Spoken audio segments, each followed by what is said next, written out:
Today I'll show you guys some vlog footage from my recent trip to Barcelona and Catalonia, Spain. It was my first overseas trip in more than 2 years for obvious reasons, and I thoroughly enjoyed it. And of course, shopping and some luxury was also something that I was looking forward to.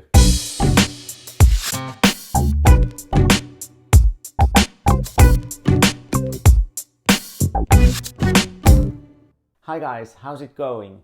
My name is Kalle and I talk about luxury and finances. I don't just show you beautiful things, but I also talk about the money behind the purchases. I have, for example, a video on how to afford luxury on a financially sustainable basis.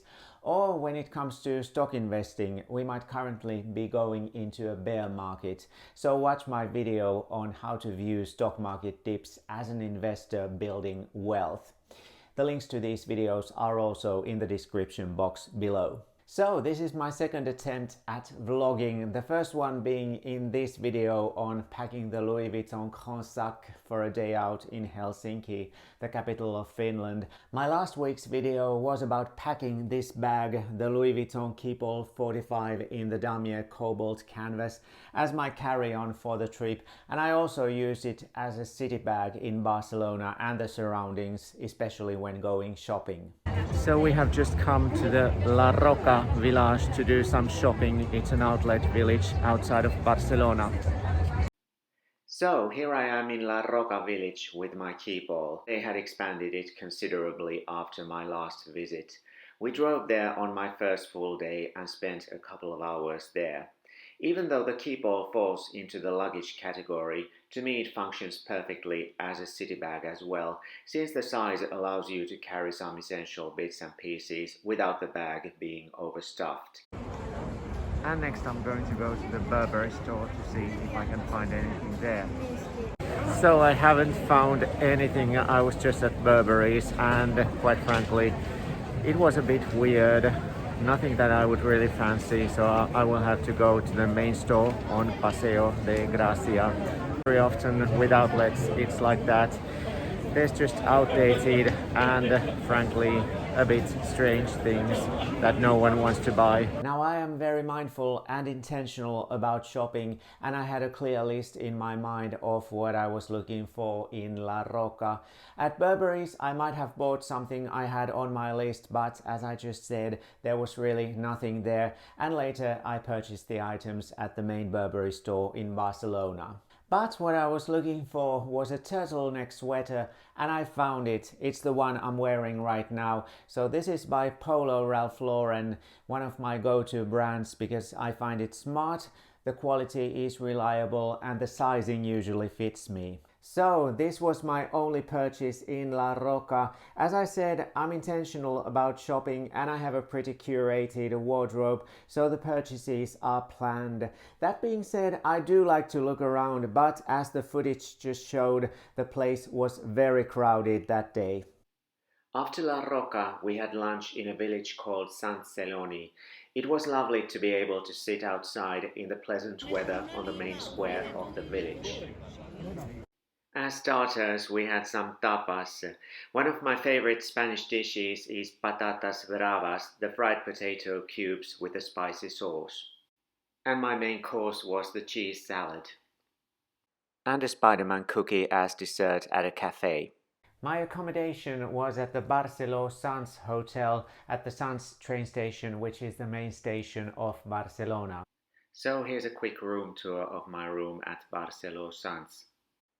It has a nice view and we're on the 6th floor of the hotel. And as you enter the room, there is a space to leave your coats or clothes and your shoes. And there is a safety deposit box.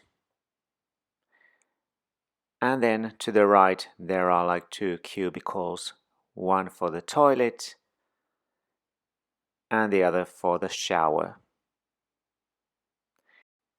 In front of the shower you have the bathroom sink and the mirror and the vanity on which you can leave your toiletries or whatever. And on the other side you have a fridge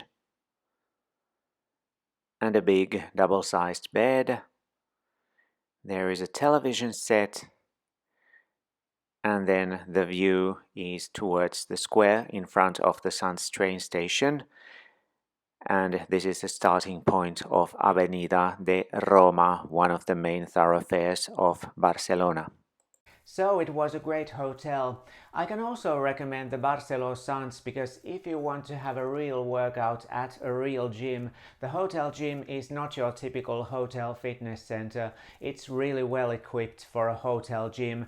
You have free weights, machines, barbells, everything you would want at a gym, although it is on a smaller scale, obviously. So I went there basically every morning. I had my breakfast at a station cafe. I know a nocilla filled croissant, nocilla is similar to Nutella, is not the healthiest option, but of course you can indulge on special occasions like trips. Pertaining to eating out and cafes and coffee shops, everything is so much cheaper than in Finland. So we're having some coffee and pastries, and can you imagine how much this cost? The weather was perfect, and in the following it is the 12th of October, the National Day of Spain, El Día Nacional, but also the Day of the Spanish-speaking nations, El Día de la Hispanidad. So we're in front of the Sun's train station, and you can see the sign of my hotel, Barcelona Sans, up there. It's a lovely sunny day. It's like a perfect summer day in Finland, but we're in Barcelona. And I'm just wearing a t-shirt, so this is like summer in Finland. So we're walking along the Avenida de Roma towards the city center. So today's plan is to do this walk, which will last about 2 hours, and then there's going to be some lunch, and in the afternoon I'm meeting my friend who lives here on a more or less permanent basis, and we're seeing someone who I last saw about 12 years ago. So we're now on Paseo de Gracia, one of the main thoroughfares of Barcelona, and today is the Día Nacional de España, like the National Day of Spain. That's why you see so many Spanish flags. So I'm at a cafe along the Paseo de Gracia and about to enjoy my second cup of coffee of the morning. So I'm still on Paseo de Gracia, and it is like the parade of the Día de la Hispanidad, the day of the Spanish-speaking nations, and that's why you see so many flags of different Spanish-speaking countries.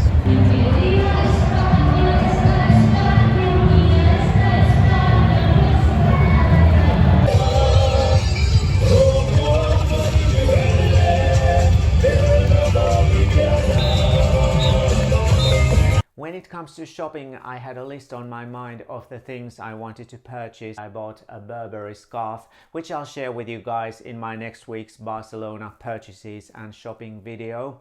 I also bought another piece of clothing at Burberry's, and I'll show you that as well next week. In my last week's video on packing the Louis Vuitton KEEPALL as a carry-on, I mentioned that I had a few Hermès items on my list. So those items were a losange scarf, the Paris loafers, and a Constance belt, the width of which is now 38 millimeters. So when I went to Hermès on Paseo de Gracia, unfortunately they had none of these items or had them in different versions from the ones that I wanted. Nevertheless, I got to try the Paris loafers on to see the right size, which was really helpful. And my lovely essay explained to me that currently the supply and production capacity can't keep up with the global demand, which appears to be quite a common situation in many industries in the post-pandemic world. I have to say that the customer service at Hermès Paseo de Gracia was excellent.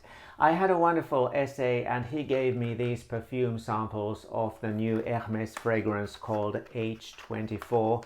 I didn't really fancy it at the store, but once I got to try this at home, I think I will order it online. Once I got back home, I was able to order one of the wishlist items from the Hermès online store, and the orange Hermès box was delivered in this white box by FedEx.